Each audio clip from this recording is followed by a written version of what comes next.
60 cells or 72 cells? What's the difference and why does it matter?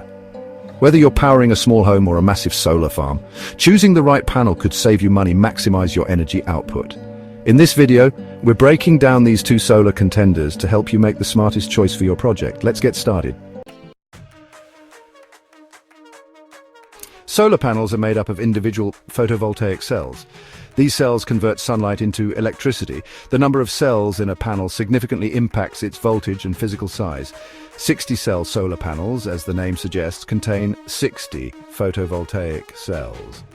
They typically have a voltage output of around 28 to 32 volts.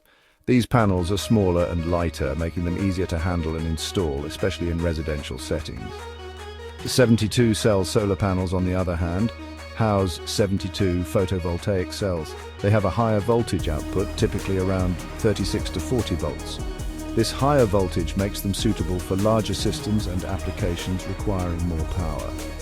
The choice between 60-cell and 72-cell panels depends on various factors, including the type of system, voltage requirements, and available space.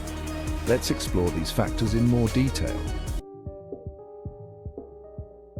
Off-grid solar systems are independent power sources that are not connected to the main electricity grid.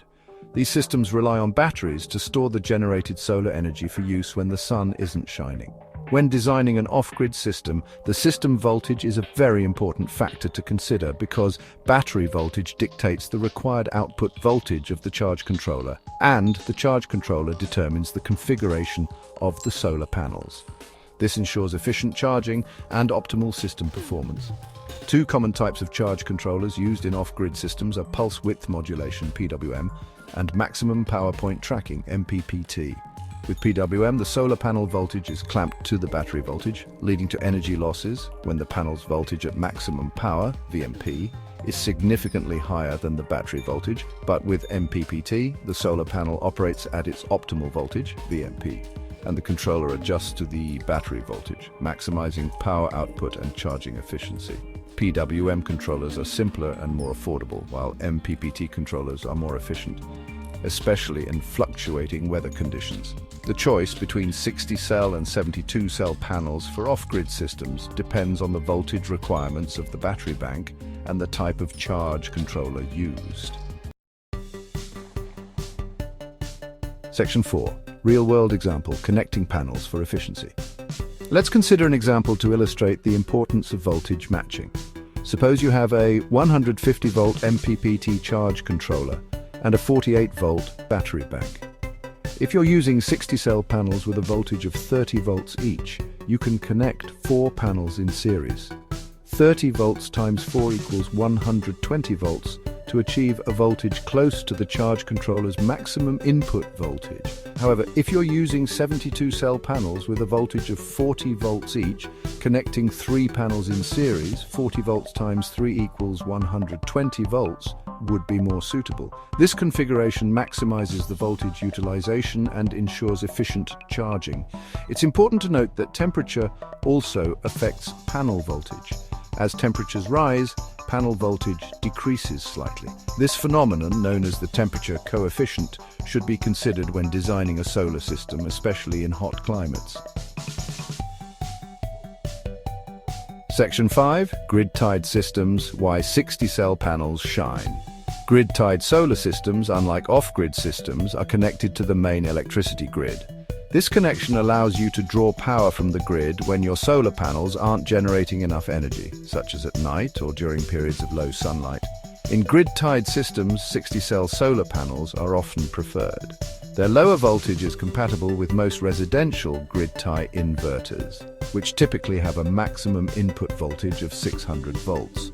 Moreover, 60-cell panels are generally more affordable than their 72-cell counterparts. This cost-effectiveness, combined with their compatibility with residential inverters, makes them a popular choice for homeowners looking to reduce their reliance on traditional electricity. Grid-tied systems with 60-cell panels offer a practical and cost-effective solution for homeowners to embrace solar energy and reduce their carbon footprint. Section 6. Commercial solar: the power of 72-cell panels. While 60-cell panels are well suited for residential grid-tied systems, 72-cell panels take center stage in commercial solar installations. These larger systems require higher voltage and wattage to meet the increased energy demands of businesses and industrial facilities. 72-cell panels, with their higher voltage output, allow for longer strings of panels to be connected in series. This reduces wiring costs and simplifies system design, making them a more cost-efficient choice for large-scale installations. The higher wattage of 72-cell panels also translates to fewer panels needed to generate the same amount of power compared to 60-cell panels. This space efficiency is crucial in maximizing energy production, especially in areas with limited roof space. Section 7. Making the right choice: 60-cell or 72-cell. Choosing between 60 cells and 72 cells depend on your energy needs, system type, and budget.